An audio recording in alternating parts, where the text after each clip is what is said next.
Recording. You are now live.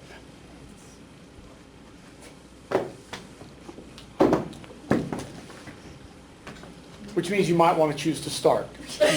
Are we not, Jeff, isn't he not coming? No, I'm sorry, Jeff won't be here this evening. The students know this. In fact, each of the two student teams either have or will be presenting directly to Jeff because he was unable to be here tonight. Good evening, everyone. Thank you for joining. My name is Kira Kaur. I'm from Salt Lake City, Utah. I'm a current finance major here at Westminster College, and I will be graduating in May 2020. Hi, my name is Ryan Reese. I'm a recent graduate from Westminster College with my degree in economics. I've lived in Utah for the past 10 years.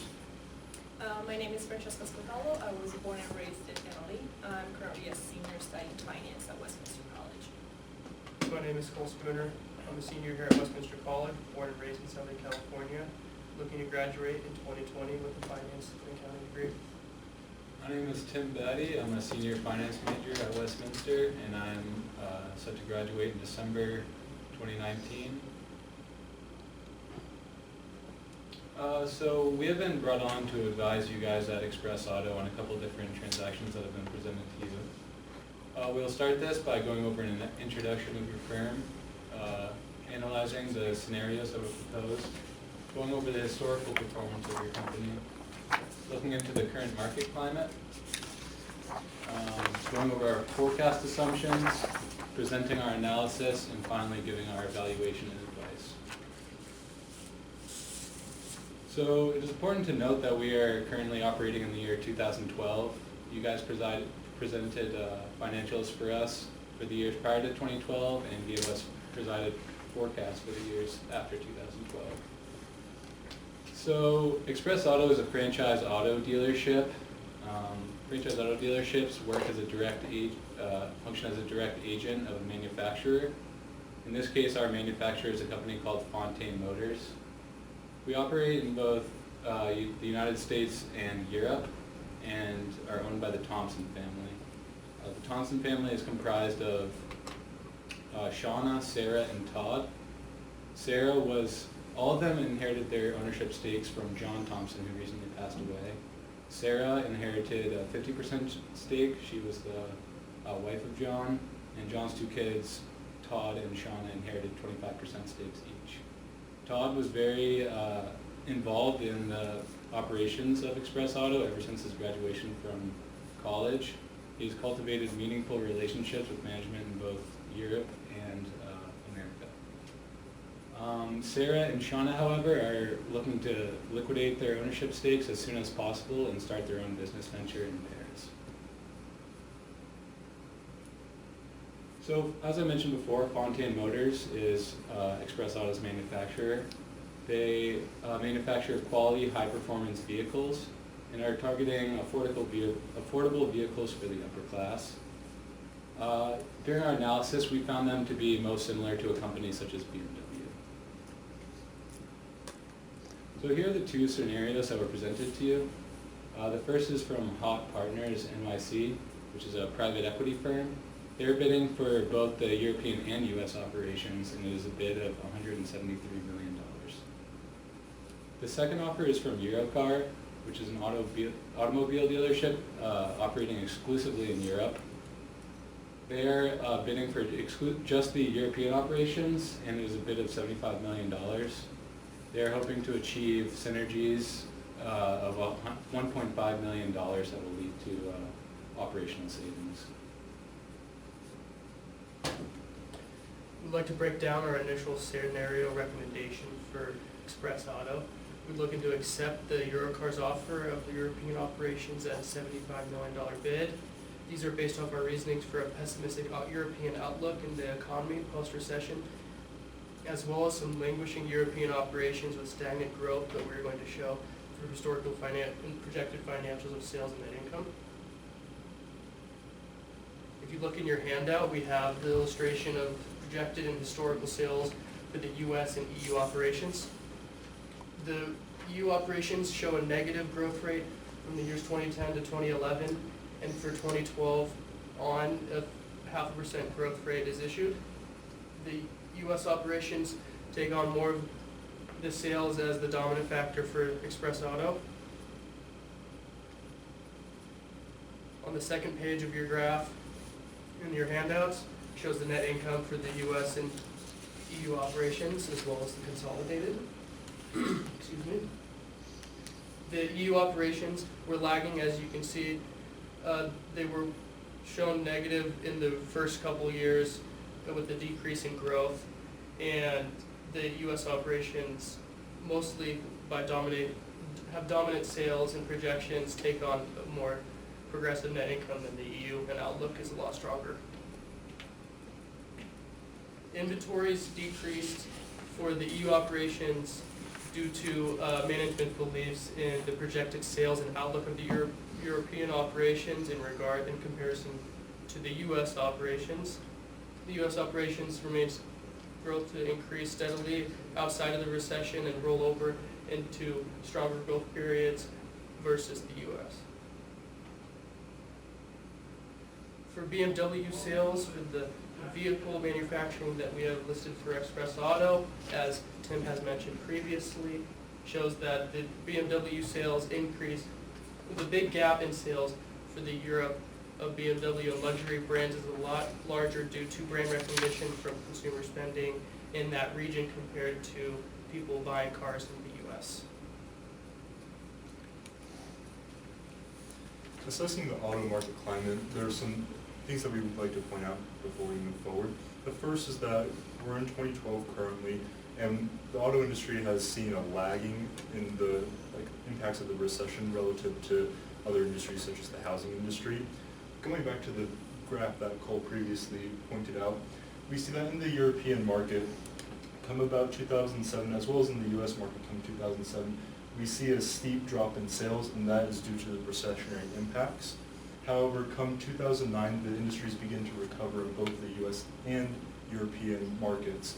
However, the European market has some steady growth up until 2011, where it remains stagnant, relative to the US market, where we see a steady growth rate moving forward. So the recovery of the auto industry, as well as the recovery of the US economy, presents us with some interesting factors that will impact our valuation. The first is lending conditions. Interest rates are at an all-time low, and this creates an optimal environment for individuals to go ahead and finance vehicle purchases, especially for luxury vehicles. Furthermore, analysts are projecting that for the US market, we're going to see this continued growth that was reflected in the previous graph. And how this is going to impact our valuation. For the US operations, we're going to increase our discrete period growth rate due to these lower lending conditions, creating a better climate for consumers to go out and purchase these luxury vehicles. However, given that we did see that decrease in the sales for both markets, we need to be cautious about the degree, whether or not you'll be able to meet your debt obligations. So we'll take a more conservative approach as far as the debt capital you raise, as well as any future investments you make as far as we model it. Another big impact in our valuation is the macroeconomic policy in both the US and the EU. For the US, following the recession, the US Treasury engaged in quantitative easing as well as rolling out TARPA, the Troubled Asset Relief Program. Both of these programs were designed to go ahead and have the US government buy back toxic assets to go ahead and cleanse the market. This had the effect of decreasing the supply of assets. However, the demand for assets remained fixed. Therefore, there was appreciation of asset value. This impacts us because high net worth individuals have seen an appreciation of their net worth, and therefore are in a better circumstance to go ahead and buy these luxury vehicles. On the other hand, the EU and the European Central Bank has tried to do similar efforts as the US's quantitative easing policy. However, they have not been nearly as effective. Furthermore, the European Central Bank has expressed concerns that there might be a deepening of the European recession. Coupled with this, we see several countries like Spain and Italy going through a debt crisis that analysts do not project to be resolved anytime soon. Impacts for our valuation. We're going to see an increase we are going to increase the discrete period growth rate as well as the terminal growth rate applied to the US operations.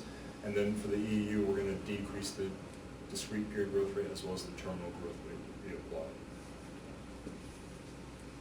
So keeping in mind the current auto market climate and the macroeconomic conditions in place, we arrived at the following growth rates for our US and EU forecasts. As you can see, for the discrete period in the United States, our total growth rate applied is 8.6%. This is a function of a 4% expected market increase, a 4% luxury market premium, as well as an 8% proportional ownership adjustment. This is attributed to Tom Thompson and the relationships he has cultivated with managers across the firm, both in the US and Europe. And for the terminal growth rate, we applied a 3.5% growth rate. In the European operations, the discrete period growth rate is 4.3%. This is a function of, again, the 4% market increase, as well as the same proportional 8% ownership adjustment. And the terminal period growth rate applied is 2.5%. For the weighted average cost of capital for the firm, the US operations have a WACC of 12%, and the EU operations have a WACC of 14%.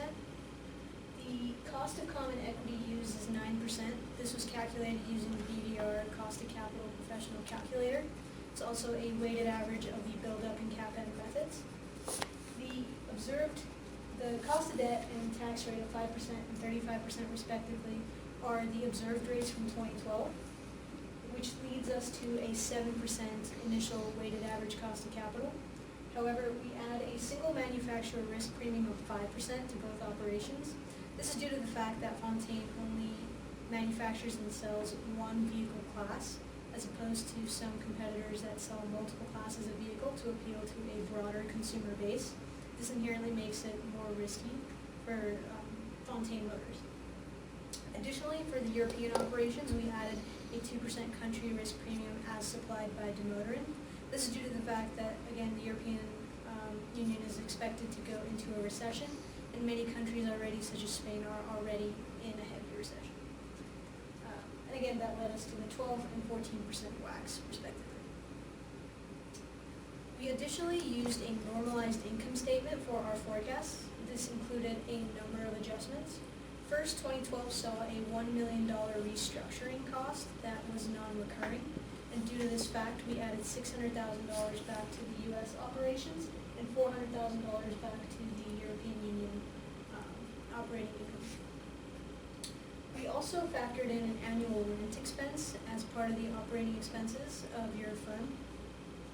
This is to capture the value of your guys' firm, independent of any effect real estate valuations may have. And this was done by taking 60% of the property, plant, and equipment to factor in just the buildings, no other additional equipment such as computers or maintenance tools and the such. We also, on top of that figure, added the market value above book value of the real estate, and then that figure was multiplied by an 8% cap rate. This resulted in a $2.3 million annual rent expense in the United States and a $2.9 million annual rent expense in the European Union. Additionally, because the flooring line of interest on the United States balance sheet was working capital, we took the flooring line interest as an operating expense. The flooring line was grown at 23% based on average historical growth rates, and a 2% interest rate was applied to the flooring line. This is a function of the current 3-month LIBOR of 0.45%, as well as a risk premium attributed to the additional risk profile of the firm.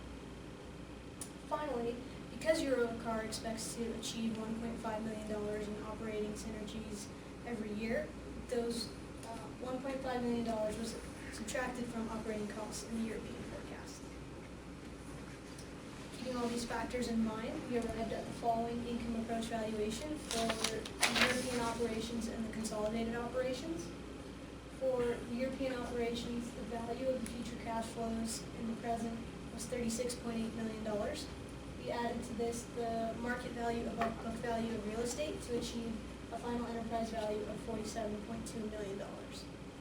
For the consolidated operations, we followed a similar methodology, but we added the market value above book value for both the U.S. and European real estate, as well as the LIFO reserve present on the United States balance sheet, achieving an enterprise value of $225.5 million.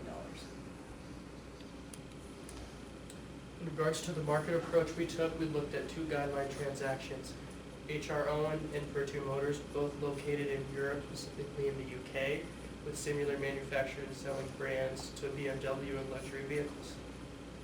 The H.R. Owen place posted an EBITDA of $5 million, while the Virtu Motors sees a large increase compared to the H.R. Owen transaction of $13 million, as well as a large $5 million net income compared to H.R. Owen.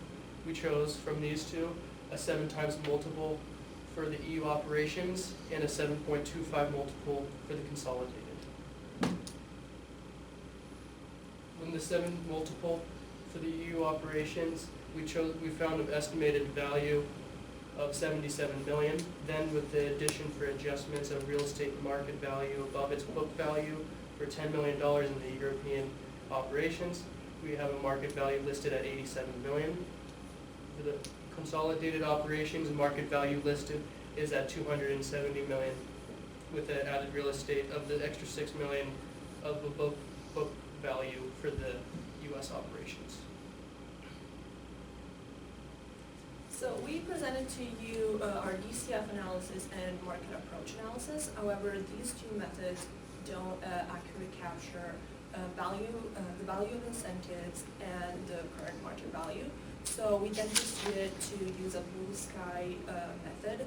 This method captures the value of inventory, the current market conditions, the value of intangible assets, and it uses a multiple of pre-tax that's then multiplied to our pre-tax. This multiple changes every year, and it depends on manufacturer. So these are the inputs that we used for our blue sky valuation. First, we calculated the net tangible asset value. We took the tangible assets and we subtracted liabilities. We then added the market value of real estate, both for the U.S. operations and the European operations. And then we added the LIFO reserve for the U.S. operations. To this, we then added the intangible value. To calculate the intangible value, we took our 7 times multiple pre-tax, multiplied that by our normalized pre-tax, and we took into account the 1.5 million synergy opportunity. So as I said, we used a 7 times multiple.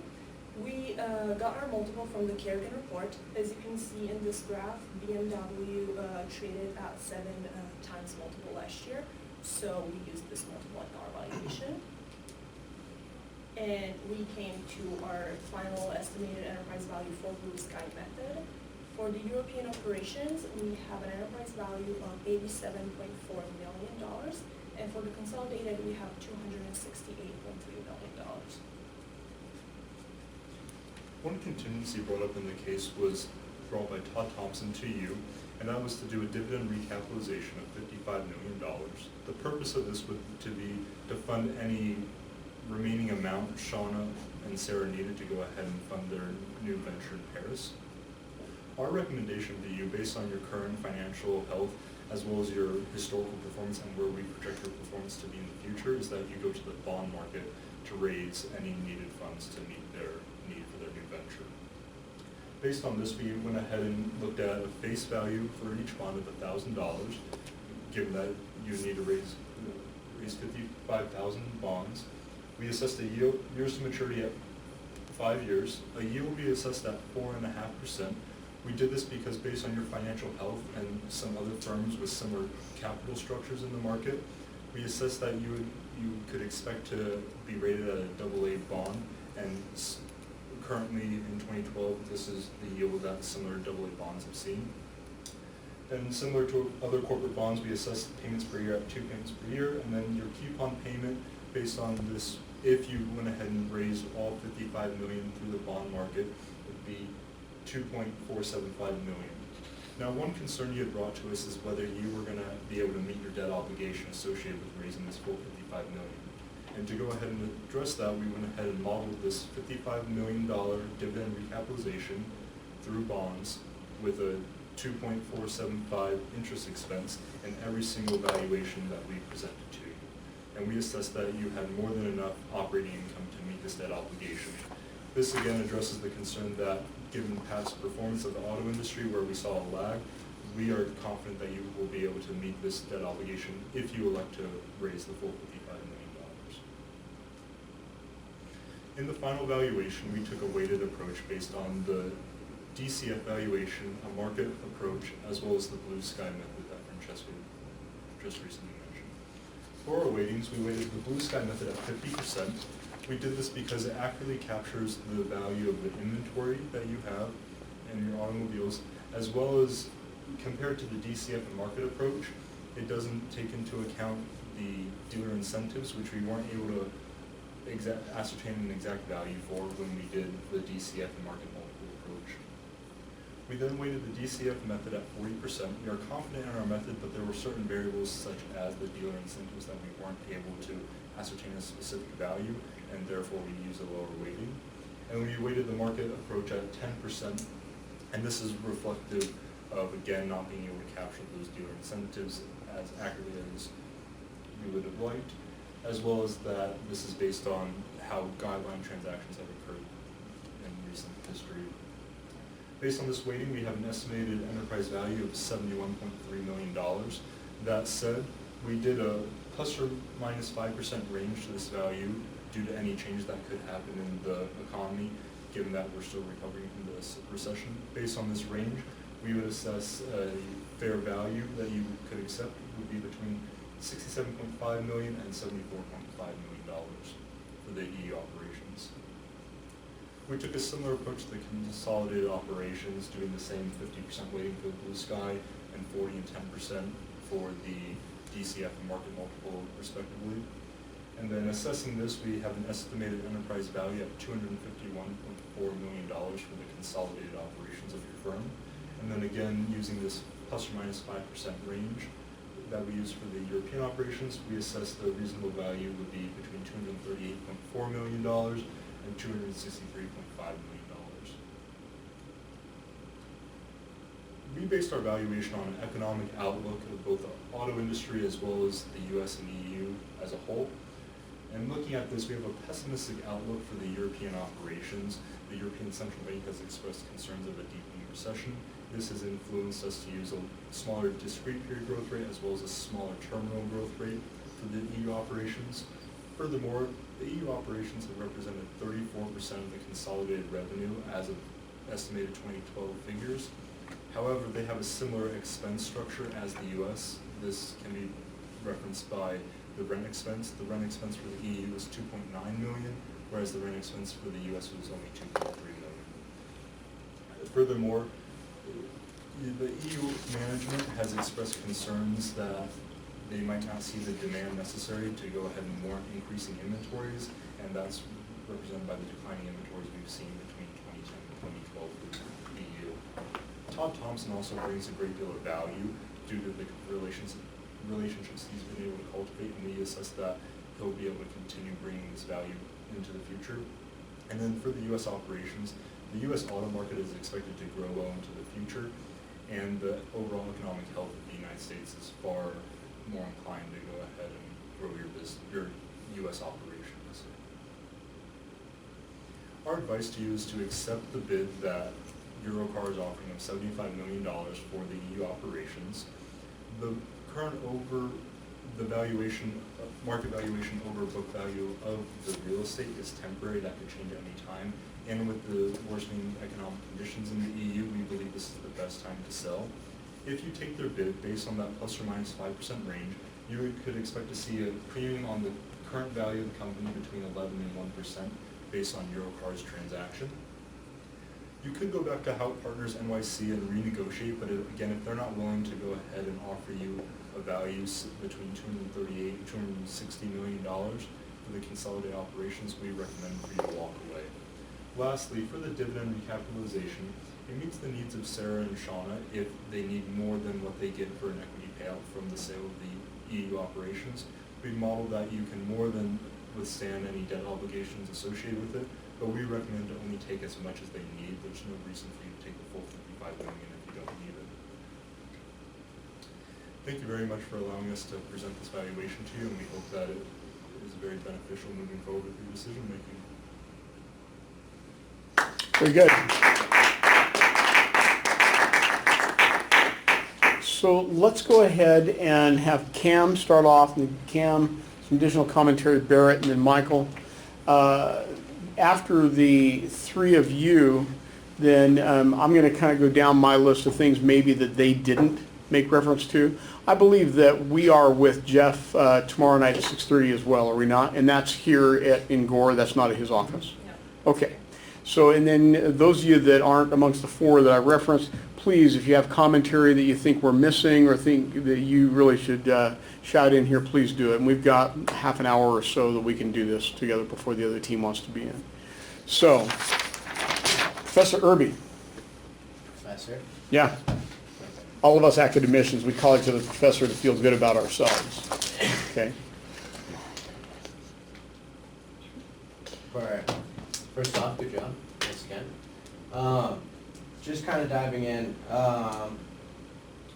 you guys, this is just a nitpicky thing, kept referencing pessimistic outlook on the EU operations. I think in a formal presentation, using the word pessimistic is, I don't know, maybe frowned upon. I think of, let's go to thesaurus.com and find something that seems a little bit more formal and pessimistic. That's just me, someone else might disagree. Cole, Francesca, and I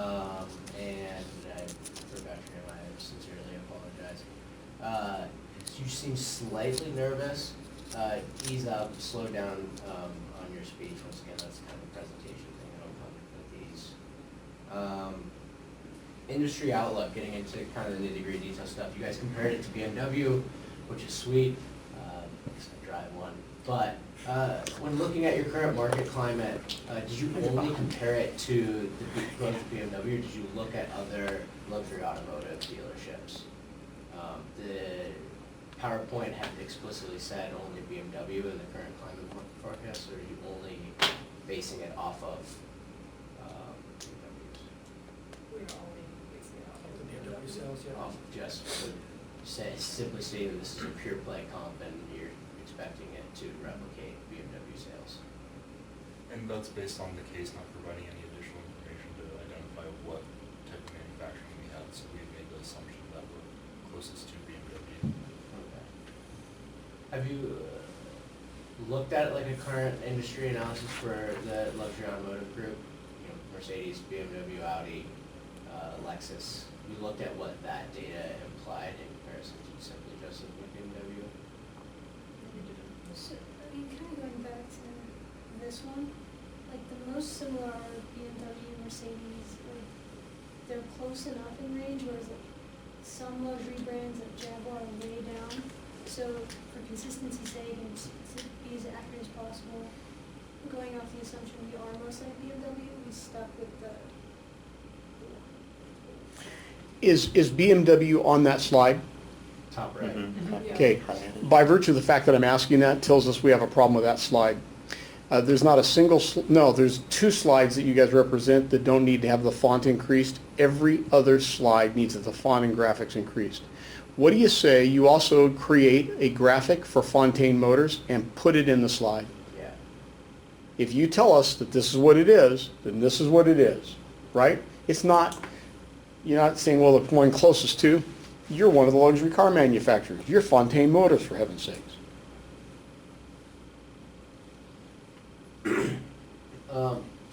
Go to the current, it's just titled, if I remember correctly, current market forecast or something of that nature. Current market climate, that's right. Where is the chart that just states BMW? To me, and I'll leave this to floor with everyone. I'll give the floor to everyone else. Just looking in this, what you guys talked about, and this is what? What are the talk? Do you remember the key talking points of this? That it's supposed to mirror that of BMW. I guess this graphic, we are saying that our manufacturing is closest to BMW, and that's why we're looking at the sales of BMW to see how a similar manufacturer performed and what they Or were. trend. Yeah, or trend. I personally would look at like a luxury automotive industry as a whole rather than basing kind of your market forecast based off of one pure one pure play comp. And I'll let the rest of them touch on that as well, but for me, basing analysis off of one pure play comp is hard to do. I'd rather look at the industry as a whole, especially when you're basing that as an argument to what the future holds. I'd look at the industry in aggregate, because there are obviously players there for a reason. If BMW is the most dominant, then they'd be the only one there. That's just me. Blue Sky Method, you guys had eased into kind of talking about the market and income approaches. Getting slightly lost in the weeds, talking about Blue Sky. I think recreate something to bridge the gap between going straight from a market and income approach to just saying why Blue Sky right off the bat. Something to bridge that gap where you can say the last two analyses that we looked at centered around market and income approaches. Because we're looking at an auto dealership specific, one of the preferred methodologies that we would look at would be a Blue Sky method. Blue Sky method is superior because this is this. Something that bridges it slightly between would help with the flow of things. Because it's kind of like a chop where it's like cut scene and then boom, you started another scene without blending the two. But then once again, thank you for at least talking about the highlights of why you're using a Blue Sky method. And why are your DCF and market approaches in Blue Sky method, well, why is the DCF so drastically different? It's, the actual concluding value of that is half of what your Blue Sky in terms of your methodology weighted. What DCF's coming in around 47 million, all of them are else are coming in the 80s, is that right? Why is that? What's the reason for that? That shouldn't be the case.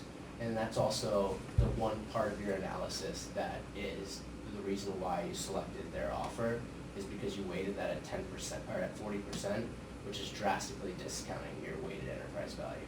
Because if you just looked at Blue Sky and the market approach, you'd be over their bid offer, so why would they take an offer to that? And that's just me. When you're showing it, it's a clear indicator. It's like, well, your weighted enterprise value is severely discounted because 40% of that value is attributed to a DCF value. That's half of that of the two others. So. Yeah, I mean, the question is, how can you have equal confidence in two values that are so significantly different? Right, I would put you 50% on 87 million, 40% on 47 million. There's a huge difference, as Cash said. And right, the weighting of 10% difference, basically the same way, implies the same confidence. How is that possible? Why do you believe they're equally valid when they have such different value? Let's go to your income approach.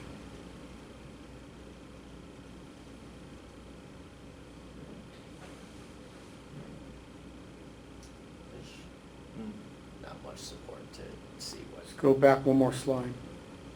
Yeah, not an awful lot. And you used here a 12 and 14% discount rate respective between the two regions, or the whole and the part.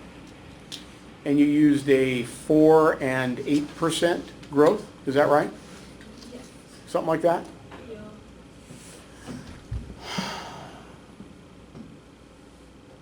I mean, the discount rate is not aggressive in any way. 12 and 14%. So what would you guys have said about those discount rates? I think they're conservative. They're very low. Yeah, they're super low. And I mean, I think this is this the same group 3 weeks or so, 4 weeks have gone by where we said there might be an error in the DCF? Have you guys looked into that? Well, we did increase our discount rate significantly from last time. So last time we presented a 6% discount rate. Which is crazy low. Yeah, but increasing the discount rate, is that making the value larger or smaller? Smaller. Yeah, so it's exaggerating the problem. And that's not a fault, like, that's not an error, right? Like, it's debatable discount rate. Like, I think what we've been saying is, like, you gotta check, it's just such a huge difference that it's just, I don't know what it is, but you gotta make sure there's not like a mathematical linking error or something like that in the model. And you should also consider that if in fact you've got an accurate set of metrics, Yeah. the market and blue sky approaches are then effectively giving you growth values far greater than you're using in your income approach, right? If you increase your growth values. So if all else is accurate, then those multiples that you're employing are inferring a much greater growth value than you're reflecting here. Changing that growth is going to change this. Now, can you stand behind a change in growth? Do you think it can warrant it? Remember, we're here in 2012. What was happening in automobile sales in 2012 compared to 2008 and 9? They're on the rise. Oh, it by 8%? Or by 20%. Now remember, automobile manufacturing sales were on the ropes. Yeah, from 2010 to 2012, I think it was like 500%. Oh yeah, it's huge. So I would be interested in seeing you change some of your growth rates if in fact we're reasonably confident that your discount rate isn't whacked. But because you got an issue here. Keep going. I'll That's, take notes, by the way. It's still. But yeah, and we're taking notes and recording, so you'll actually be able to recapture this. Perfect.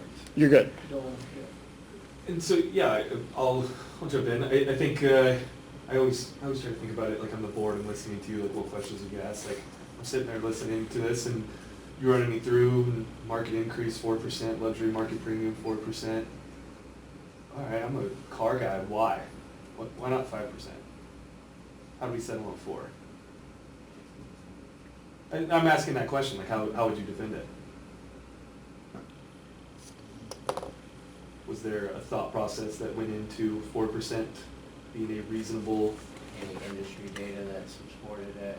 Well, the way we were breaking it down was because we were contributing some of the increase in the discrete period to higher income earners being able to more afford luxury vehicles, and that's how we were representing the luxury premium. So we probably didn't define that in the best way, but. Gotcha. In the same rate that the market was increasing, or at a differing rate? Was the luxury market increasing at the same pace that the market was increasing, or in disparate ways? Should those be, should the luxury market be increasing greater? You know, when I've seen more of my BMWs move off the lot than, you know, the Ford guy next door, I feel like the luxury market premium should be higher. Is there any reason why they should be the same? That's something you have to dig into and better assess. And I asked that question because there's no answer. Like, like there is no reason why it should be 5 or 4.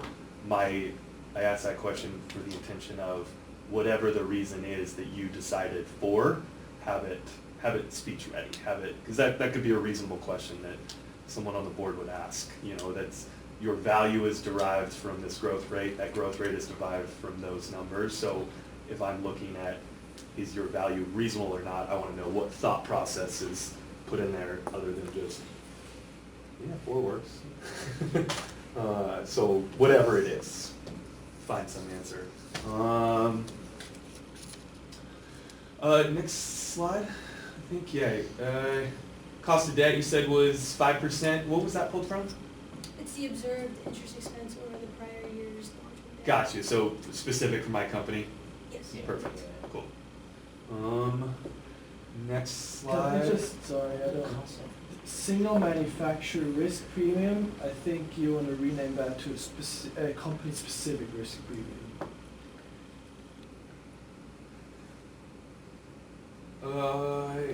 It normalizes on the annual rent. The PP&E's 60%. Talk to me a little bit more about that. How was that calculation derived? And why the 60%? Was there something in our balance sheet that dictated that, or? I mean, there was no way for us to really ascertain what proportion was equipment and what proportion was the building. we assumed that roughly 40% could be attributed to the machinery that you have, as well as things like computers, couches, and other equipment that you have inside. So can I answer the question for you, the way that I would have preferred to have heard it answered? Because a careful analysis of your balance sheet and communication with your Treasury office told us that 60% of your PP&E is, can we argue with that? We have no evidence to the contrary, right? That's where I'm going with it. If there was no answer and you've looked through it and you reasonably conclude that there would be no way to conclude that, my assumption, if I was standing in your shoes, is that that is room for me to work in. That is the painting that I am drawing. So whatever the answer may be, own it. We pulled apart your balance sheet, we looked at the capital expenditures over the last couple of years, and whatever the answer is, discussions through management, not a general assumption. It could be more macro. It could be, well, we looked at the 10Ks for comparable companies, and their ratios worked out this way. Whatever it is, if you have assumed a number, be prepared for me as the board to ask a question on how you made that assumption. Keep going through these slides. Get to the market approach. It's the one before, sorry. Yeah. So, HR Owen, Virtu Motors, how did we decide that those two were the most applicable? Why? I assume there's more transactions out there, correct, that could be considered? Yeah, so we both looked at their financials, Okay. and these two companies were most comparable. And we also looked at the manufacturers that they were selling, and these two are most comparable. Gotcha. Comparable based on To what? Express Auto. To- So they're to both selling BMW. luxury autos. Okay. Yeah, luxury, yeah. Gotcha. Just BMW or luxury autos? They're selling BMW, Audi, Mercedes, maybe? Okay. Mercedes, I'd yeah. imagine. And so the 7x EBITDA for the EU ops, is that indicative of their multiple, or did you say that you chose that? We lowered it. You lowered it, so they had a higher EBITDA multiple? Yeah. Those are all transactions, so can you add the observed multiple in those transactions? Like what was, Yeah. because that's showing me their size, but it doesn't show. Yeah, so me guys, the- we're confused about this for a couple of reasons.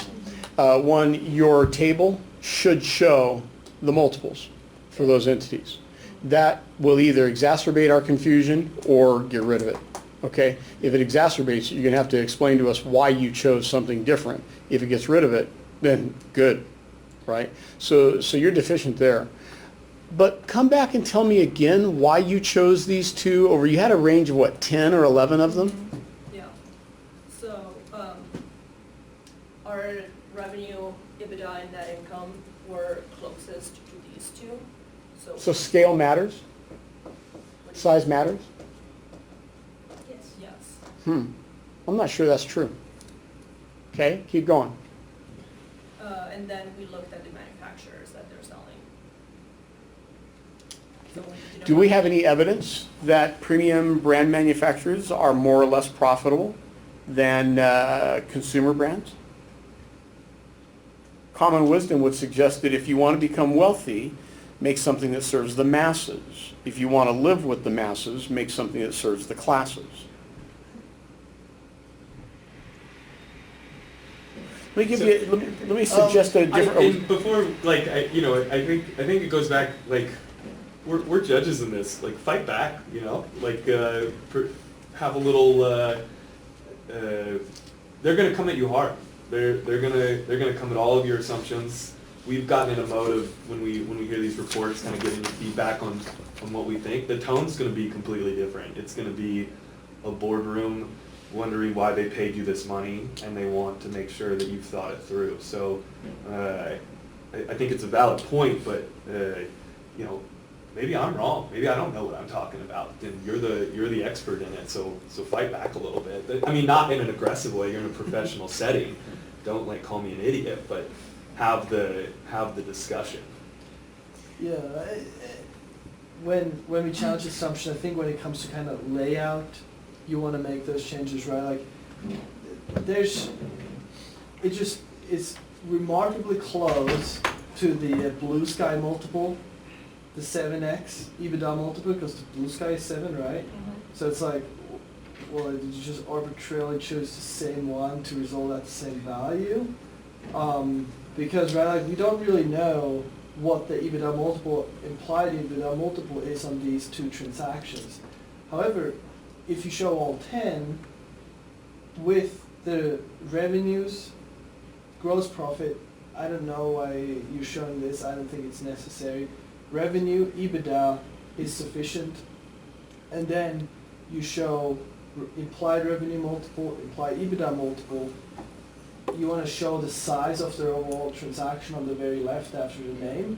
And then at the very bottom, you have Express Auto, revenue, gross revenue, EBITDA, and you could even go so far of the implied revenue and implied EBITDA multiple of what we end up concluding to, what that implies.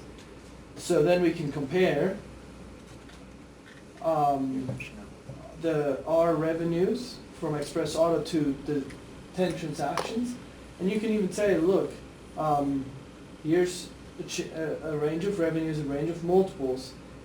These two are qualitatively most applicable, therefore, and I don't know, maybe they are super low, maybe they're super high, but that's the rationale, right? It's like, here's all the transactions that sell cars. These are the most applicable transactions, and based on these two revenue multiples, we chose a multiple, an EBITDA multiple that is reasonable, right? Like, you don't want to have then these two EBITDA multiples say 10 and 13 and you choose 7, right? You want to have something that then makes sense, but right, like that's how you justify. Like, hey, here's 10 transactions, these two are the most comparable, the multiples of these two guided us of these 10 multiples to choose one that's close to those two. And When I use a market approach in a valuation and I go through an audit process, I have the market numbers out there. I have footnotes that dictate why we selected it. And without fail, the first question on all audits is, how was this selected? And it's, I want to say like see footnotes, but like, and it's size, growth, profitability, whatever the comparison is that I use to make that selection. Even if you answer it, they're still going to ask it. And I'm assuming that if you use the word chose, they're going to want to know how, why. Yep. Like what logic was based off that? Because it is rather arbitrary. It's rather subjective. So anything you can do to bridge that gap away from guessing to numerical, quantitative valuation metrics, the better it's going to be. Can I? No, anyone go on ahead. that? Go ahead. Can you go to the Kerrigan report? Keep going. So, I've worked in this industry for a couple of years. Admittedly, I've never heard of the Kerrigan report. What exactly is it? The Kerrigan report is something that comes out on a per year basis. It examines various manufacturers as well as it states what their blue sky value is in that year dependent on what manufacturer they are. So you see everything from low mid-grade like Toyota and Honda all the way up to higher grade Bugatti, Lamborghini, Aston Martin, and then for us specifically we were looking at mid-grade luxury vehicles such as Lexus, Jaguar, BMW, Mercedes. And so like I've got some friends, they buy, one of them drives an Infiniti and he actually thinks his car is better than the Mercedes-Benz or the BMW. Why is he so wrong? What moves the needle on this valuation report? Why are BMWs why are we on the higher end of this? So it's basing it, from how I understand it, on a per year basis, where is that manufacturer, how is it performing in that year? not so much as far as the car performance, but from a sales performance. Yeah, this isn't really a subjective measure for them. The Kerrigan report is one of two highly utilized blue reports, blue sky reports that are available to them. Not just to them, but are available in the industry. And that BMW is showing up there is because that's the blue that is reported for BMW. And so it's not subjective on their part. And I didn't think it was subjective. I guess I was more like, what are the levers that dictate why one would be better than the other? Thought that might be. And simply talking about the Kerrigan report in a little bit more Yeah, not detail than just necessarily that saying, I here's could what do the that. Kerrigan report stated. Yeah, that was all I was. He's stuff, getting yeah. at like kind of talking about why we would look at the Kerrigan report to determine the multiple. Hype it up, you know, before you just talk about what it shows. And maybe I'm missing the point on the Kerrigan report, but where I was thinking of it is like, I'm looking at a SaaS, enterprise SaaS company. It has 150% year-over-year growth rate. It's going to warrant a 12x revenue multiple, where something that has 20% growth rate might warrant a 7. And just trying to suss out there, but Okay. maybe I'm missing the point on the blue sky just with my ignorance there. And then the last question, and we've already covered it, and so I'll pass on. But it was exactly.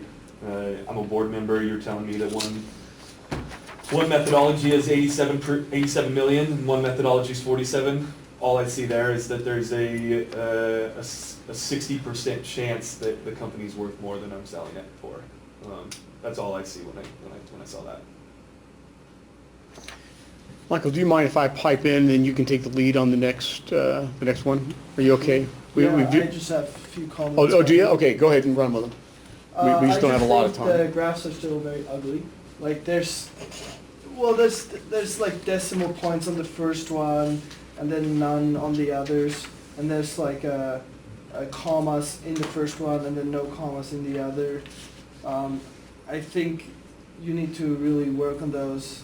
And like if they're already up there, why do I need this? It's like I see the first one has kind of a additional information on it, but the other, well, this one too, but I think the last, they all have, but like there's not much more additional information, and you don't reference even in the additional information here, there's one with like no decimals and no comma, and all the other have decimals, so I really make them look pretty.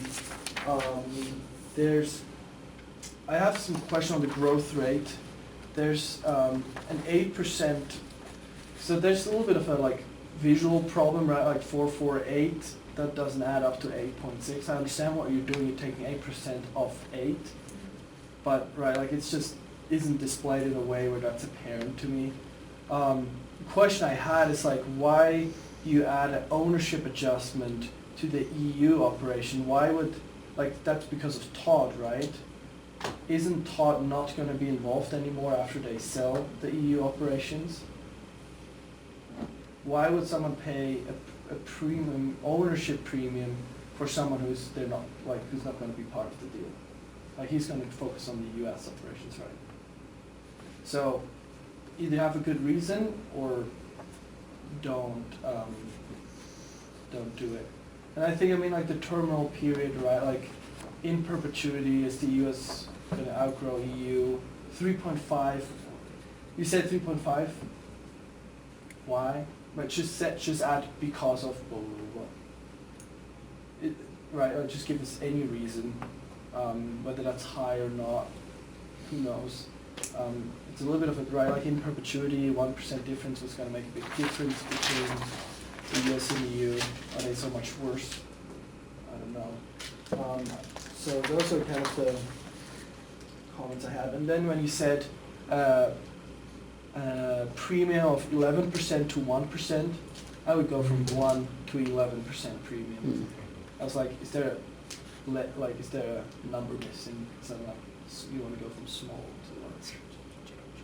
So I'm going to take a minute and be a nitpicky SOB, and I know you're surprised at that. Fair enough? Okay. So, Tim, you guys? We're not you guys. We're more formal, okay? So one question I have is, I didn't really practice it before, but one thing we went over when we were like practicing was how we were supposed to address as you. Yeah. And it seemed weird, I don't know.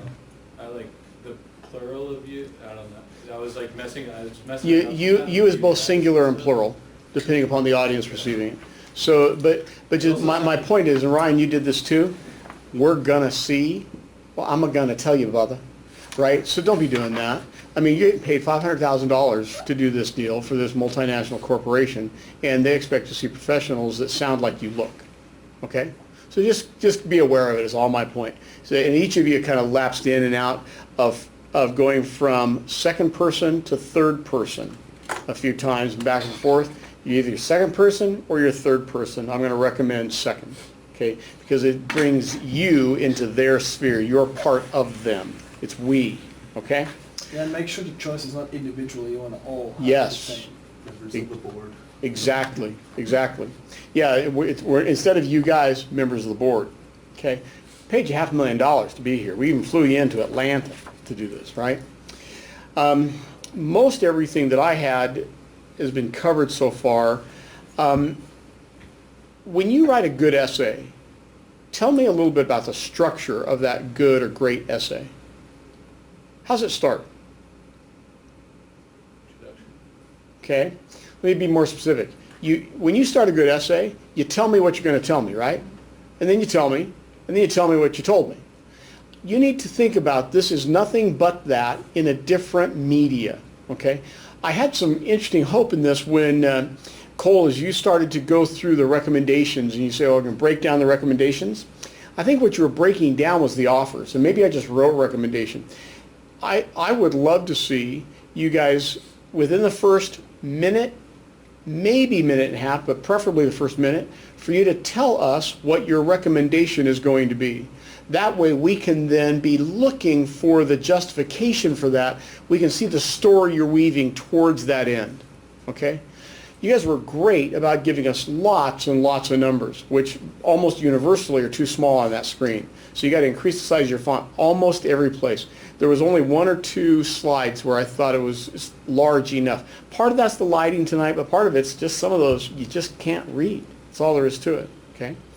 So tell us what you're going to tell us, then spend the rest of this backing it up, and to the great articulation of metrics and detail you have, give us more story.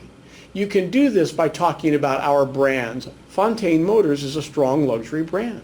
We have this, we fit within this luxury marketplace. Companies like Mercedes and Audi and BMW are our competitors. Whenever you're presenting to a group that has paid you nicely to be there, you are part of them. You take on the our and the we. That's why I said I prefer second person in this. Most of the rest of what I was concerned about on my first page was addressed.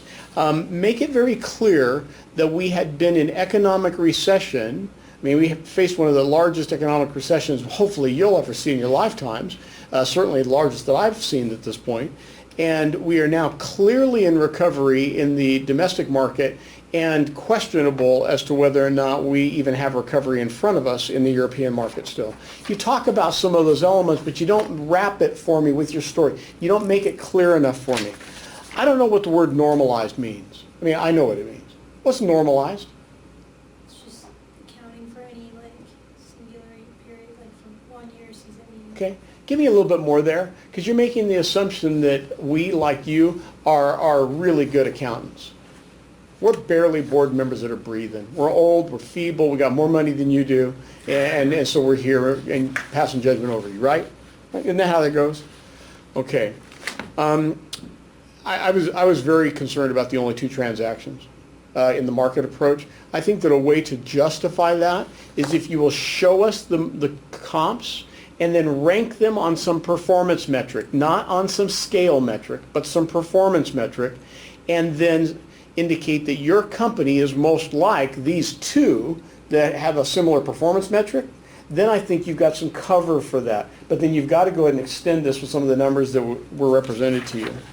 I have no problem with the two if they're dead on perfect comps and then use that multiple, like that exact multiple. Yeah, but we've got to know why the two, right? Yeah. So if you rank them, you show us, okay, then these converge on these two. You can either show it or you can tell us.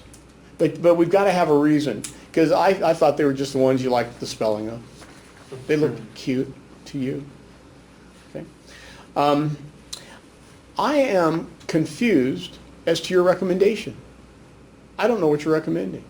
Are you recommending that we sell the European operation and then do a div recap? We're recommending to do that if Sarah and Sean need any additional money to finance the Harris venture. So what do you say you walk us through that? At a $73 million, given that we know what the debt is, we know what the cash is, and we know the percentage ownerships, will that $73 million coming out of the EU satisfy Sarah and Shauna's needs? Do you know what Sarah and Shauna's needs are? I do. Aren't they jointly 75% of the $55 million div recap that was considered? You can certainly make that supposition and you can stand behind it. So that would put it at what, 41 million, something like that, if I remember correctly? So if they need 41 million, will they get 41 million in cash from the sale at 73 million? I don't think so. In fact, I think the most they can get is 36.6 million. When you reverse engineer the equity, because they're only going to get equity. Out of that 73 million, you got to pay off all the EU debt structure, right? So there's only so much money left there. I don't think it's going to get them there. So you're going to have to think about, does the div recap satisfy? In fact, or rather, excuse me, does the 73 million satisfy? I don't think it does. In fact, you're going to find that not only it doesn't, but selling the whole company doesn't satisfy their need, because the company's got more than just a tiny bit of debt, perhaps. So you may have to say, okay, since these won't, and this might be too expensive, and we want to capture this generous offer that we think for the EU, if that's where you still land, you may have to tell us, how do we get Sarah and Shauna to the 41 million? But you got to articulate it for us, and you have about 3 minutes of time budget to be able to spend doing that. That will make your presentation so much stronger. Up front, tell us you're going to make this recommendation with some adjustments. And then boom, boom, boom, you walk us through, you get all the way to the end of this thing, saying, by the way, our recommendation is this because of that, and you're going to have to adjust it. This is going to play no differently than Michael von Baumel standing there in front of these judges last year and say, does anybody in the room believe this? It was the single most creative thing that happened in that room all day. You need to provide the single most creative thing that's going to happen in that room that day. And it may be saying, none of these options are going to get it done. They've expressed this need based upon these numbers. Take this, but then do that. And I'm happy to work through with you to help you figure out what the options are there. But that's what I think you're going to need. A, to be plausible, and B, to show that you are on top of this heap. Okay? You guys are so close to being there. And everything else I was concerned about was already discussed. To his point, I think really good. Oh, Like, gosh, on, yeah. On the grand scheme of things, like very, from day one to now, like very good. I think the notes that we provide are to just, take it that last extra percent to get you there. And I think I echo have fun with it. It sounds like Michael just was very honest up there and owned it and had those conversations. And I think that is what we're trying to get is, you're the professionals, you're hired, you're playing a part, play the part, own it. We've contacted our colleagues at X Bank. We're prepared to help you with the bond component of it. We think, whatever it is to just sell the part, that'll take it the last step. Aside from getting the DCF and comp numbers sussed out, but honestly, very well done. Each of you are a little too soft-spoken. Okay? Yeah. Have we talked about the layout of the room yet? Have we discussed this amongst us? Okay, so where I'm sitting right now, Michael, correct me if you think I'm wrong, is about the distance the judges are from the screen. Because there was that great big bank of table, podium stuff in front of us. Extremely close to the judges last You time. were. We You were, because you like, stood in front of that big bank of stuff. Does not everybody do that? Or did Not that? everybody did that. Well, because no, they wouldn't know. I thought I was so close to these judges, I could have No, but the best of them did that, okay? Okay. Because you weren't afraid to be close to them. But what I'm saying is, the distance between me and the screen right now is about the distance between me and the screen there, okay? or the judges in the screen, but you guys are gonna have to decide, are you standing next to the screen, are you coming out closer, so you're much closer to them? Yeah, because like that like big thing was Big thing. all the way. So you had the choice either be almost behind a wall between you and the judges, or almost be on top of them. And I guess I chose the latter. Yeah, and this thing was closer to about like here from the screen, okay? Yeah. And the participants were here, so how much closer we are to you. Yeah, and, And the judges remember- were about here. And remind me, I believe that there are two big screens Yeah. and then some blank space in between them. Is that Yeah. correct? Right, so it's like you can't really stand on the left of one, otherwise you'd be on the end of the room. You can't really stand in the middle. Well, you can't stand in the middle, but you like kind of lap into both screens because they're not so far apart that you have space for all of you in between. So it was kind of like, well, we were the second one to present that Yeah. morning anyway, so we're like, I don't know, like I have no idea, so we just stood in front, and it worked. But yeah. Because Will Kirk sat there, the gentleman who I don't recall his name, I think his last name was Yang, sat right here, and then Chad Hofstra sat here. And when Hofstra moved, the whole balance of the room shifted that direction. Okay. Yeah, so, but I think you're close. I think you have a good shot, but so you need to, right, like you need to do the final push now, make it so you win again. Okay, Kira, speak up. Your diminutive stature is not representative of your fierceness. Okay? All right. You guys did a great job. I'm proud of each one of you. Give them a hand.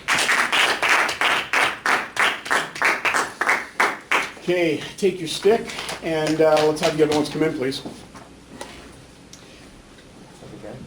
Oh, yeah, very well. Good to see you. Is he the surprise? He is a surprise. I don't know if Oscar made it today. Pardon me? Oscar, he was supposed to. Some stuff and he isn't Got star, it. so you know. Oh. Makes sense. When will the video Okay. go up? Do you have a pen? I'm going to try to bring it up by tomorrow morning sometime. Keep it if you need it. It's kind of disposable.